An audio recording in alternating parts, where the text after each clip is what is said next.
Nggak jarang kita melihat konflik di sekeliling kita. Entah konflik antar teman, konflik antar keluarga, konflik antar desa, ataupun konflik politik, konflik agama, dan lain sebagainya. Ada orang yang beranggapan kalau konflik itu tidak baik, sehingga membahas sesuatu yang memicu konflik itu cenderung untuk dihindari. Namun, apakah konflik benar-benar memiliki dampak yang buruk? Assalamualaikum warahmatullahi wabarakatuh. Salam kenal di channel Ro'yu Mas R, yaitu channel yang berisi ro'yun atau opini saya tentang suatu hal. Seperti biasa, sebelum kita membahas sesuatu, kita harus mendefinisikan dulu apa itu konflik. Konflik adalah suatu situasi di mana terdapat perbedaan kepentingan, harapan, nilai, atau pendapat yang tidak dapat diterima antar individu, atau antar anggota kelompok, atau antar kelompok. Nah, pertanyaannya, kenapa konflik bisa terjadi? Kalau melihat dari definisinya, kita bisa melihat bahwa kata kuncinya adalah perbedaan yang tidak bisa diterima atau perbedaan yang tidak bisa ditoleransi. Dari sini kita bisa melihat dua variabel, guys, yaitu perbedaan sama toleransi. Pertanyaannya, bukankah perbedaan itu adalah hal yang pasti terjadi dalam kehidupan kita sehari-hari? Saya rasa 99,9999999% manusia yang ada di bumi menyetujui hal tersebut. Namun bagaimana dengan toleransi? Disinilah sepertinya kita akan berbeda pendapat. Menurut KBBI, toleran adalah bersifat atau bersikap menenggang, berupa menghargai, membiarkan, membolehkan pendirian berupa pendapat, pandangan, kepercayaan, kebiasaan, kelakuan, dan sebagainya yang berbeda atau bertentangan dengan pendirian sendiri. Jadi, kalau kita menghargai, membiarkan, dan membolehkan pendirian orang lain, berarti kita adalah orang yang toleran. Nah, sekarang, apakah toleransi itu baik? Mungkin di antara kalian ada yang menjawab iya, dan ada juga yang menjawab iya dengan syarat. Bagi kalian yang berpendapat bahwa toleransi itu baik tanpa syarat, maka apakah kalian akan toleran terhadap pendirian seorang koruptor? Apakah kalian akan toleran ketika melihat copet di depan mata kalian? Jika kalian menjawab tidak, berarti kalian setuju bahwa toleransi itu ada batasnya. Dan ada saat-saat di mana tidak boleh ada toleransi. Bukankah begitu?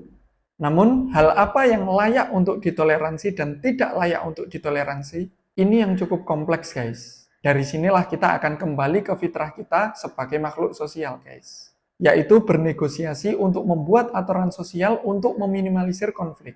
Saya beranggapan bahwa konflik itu bisa terjadi karena 3 sebab. Pertama, perbedaan yang terlalu jauh sehingga tidak bisa saling toleransi. Kedua, toleransi yang sangat rendah. Bahkan ada sedikit perbedaan aja, itu sudah nggak diperbolehkan. Ketiga, perbedaan yang terlalu jauh yang diiringi dengan rendahnya toleransi. Nah, entah yang mana dari 3 hal tersebut yang menjadi sebab, ternyata sebab-sebab tersebut dikarenakan 2 sebab, guys. Pertama, ego personal atau ego kelompok. Dan kedua adalah gagal paham. Ego personal atau ego kelompok yang tinggi itu menyebabkan seseorang atau kelompok tersebut itu merasa lebih tinggi dari orang lain atau kelompok lain. Di sisi lain, ada orang atau kelompok yang bisa menerima ketika dianggap dan diperlakukan lebih rendah. Namun ada juga yang tidak. Orang atau kelompok yang tidak bisa menerima ketika dianggap dan diperlakukan lebih rendah, biasanya akan melakukan perlawanan dengan cara yang beragam. Yang saya amati, biasanya dimulai dari perang opini. Orang atau kelompok yang dalam tanda kutip merasa tertindas, anggap saja kelompok A, itu akan berusaha membuat narasi-narasi untuk menjatuhkan kredibilitas dari orang atau kelompok yang dianggap menindas, anggap saja B. Dan kelompok B tidak tinggal diam. Mereka juga akan membangun narasi agar kekuasaan mereka dalam tanda kutip itu tetap bisa bertahan. Dan narasi yang paling banyak memikat pendengar yang mau ikut bergerak, itulah yang akan jadi pemenangnya. Disinilah kemampuan komunikasi, ideologi-ideologi, dan agama-agama berkembang. Dan dari situ pula lahirlah sistem-sistem pemerintahan.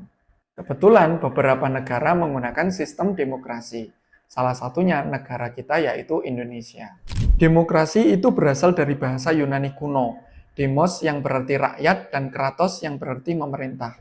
Jadi demokrasi adalah bentuk pemerintahan di mana kekuasaan politik dilimpahkan kepada rakyat atau populasi di suatu negara.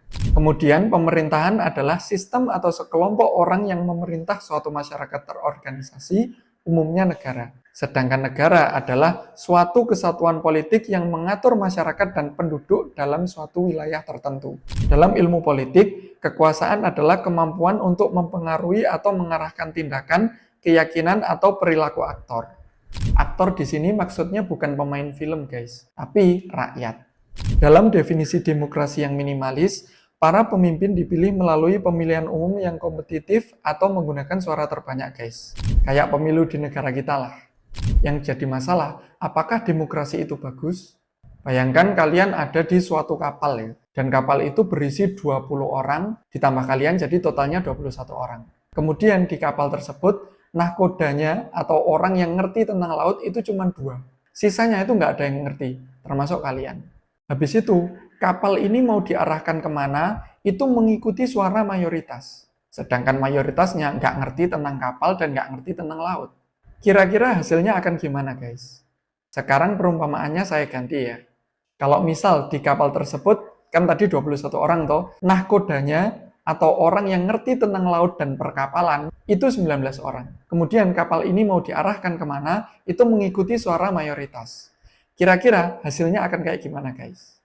Maka di sini, demokrasi sifatnya netral, guys. Akan bagus dampaknya jika mayoritas masyarakatnya pinter, dan akan buruk dampaknya jika mayoritas masyarakatnya tidak pintar. Nah, pertanyaannya, siapa yang punya otoritas untuk menentukan suatu masyarakat itu pintar atau nggak pintar? Kalau misalkan manusia sendiri, bukankah sudah kita bahas di video 0014 dan 0015 bahwa manusia itu memiliki keterbatasan? Belum lagi manusia itu bisa punya niat baik dan bisa juga punya niat jahat, guys. Sebagaimana telah kita bahas di video 0004. Lantas siapa yang berhak menjadi juri untuk menentukan suatu masyarakat itu pintar atau nggak pintar? Bukankah setiap orang atau kelompok itu memiliki ego masing-masing yang mereka pertahankan? Kemudian ketika ego sudah sedemikian tinggi, bukankah seseorang atau suatu kelompok akan merasa mereka yang paling benar dan tidak mau mendengarkan pandangan orang lain atau pandangan kelompok lain? Kalau seperti itu, kira-kira yang terjadi adalah perbaikan sosial atau konflik kepentingan, guys. Konflik kepentingan kan ya? Lah, kalau kayak gini, sistem apapun hanya akan jadi ajang konflik kepentingan dong. Ya kan kenyataannya emang begitu. Jika ada intervensi dari Sang Pencipta alam semesta, bukankah hasilnya akan sama saja? Nah, kalau ini menurut saya tergantung intervensi seperti apa yang dilakukan oleh Sang Pencipta alam semesta, guys. Dan inilah alasan kenapa kita terus mencari Sang Pencipta alam semesta dengan cara mencari kitab suci yang benar-benar dari Dia. Sebagaimana telah kita bahas sejak video 0022, guys. Agar kita bisa mengambil keputusan dalam hidup ini secara tepat. Selanjutnya kita masuk ke gagal paham. Untuk kalian penonton setia saya mulai video 0001 sampai sekarang, kalian bisa melihat sendiri apa itu gagal paham melalui komentar-komentar yang ada di video-video saya. Hal tersebut bisa terjadi karena dipengaruhi ego juga, guys. Ketika orang sudah merasa pinter, dia merasa sudah memahami jalan pikiran orang lain tanpa mendengarkan dulu, guys. Dan orang yang kayak gitu jumlahnya banyak. Jadi kalau dipikir-pikir, rata-rata IQ kita itu 78,49, kayaknya kok bener ya? Oleh karena itu, konten-konten saya buat pendek-pendek dan kronologis. Kalau kita bisanya cuman berangkang, nggak usah sok-sokan lari sprint, nanti malah kayak suster ngeso.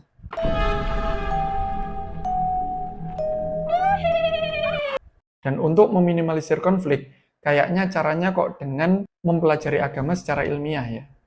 Ilmiah yang saya maksud sudah saya jelaskan mulai video 0004 sampai 0009 ya guys.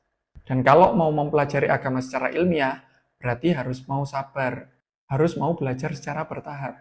Jangan berimajinasi sendiri, kemudian kita membuat narasi-narasi untuk memperkuat imajinasi kita tersebut, kemudian kita aku-aku sebagai ayat-ayat kitab suci, atau kita aku-aku sebagai firman dari Sang Pencipta alam semesta, guys. Dan untuk mempelajari agama secara ilmiah, kita bisa menggunakan fakta-fakta sains, guys. Berarti kita lanjutkan aja pengujiannya.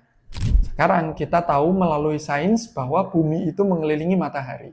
Kalau ada ayat di kitab suci yang mengisyaratkan bahwa matahari mengelilingi bumi, berarti kitab suci tersebut tidak sesuai fakta, guys. Sekarang coba kita baca surat Al-Kahfi, surat ke-18, ayat 86. Hingga ketika telah sampai ke tempat terbenamnya matahari, dia, Zulkarnain, mendapatinya terbenam di dalam mata air panas lagi berlumpur hitam. Di sana dia menemukan suatu kaum, dalam kurung, yang tidak mengenal agama.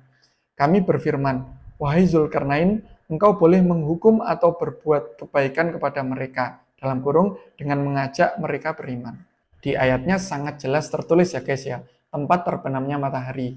Kemudian matahari tenggelam di mata air panas lagi berlumpur hitam.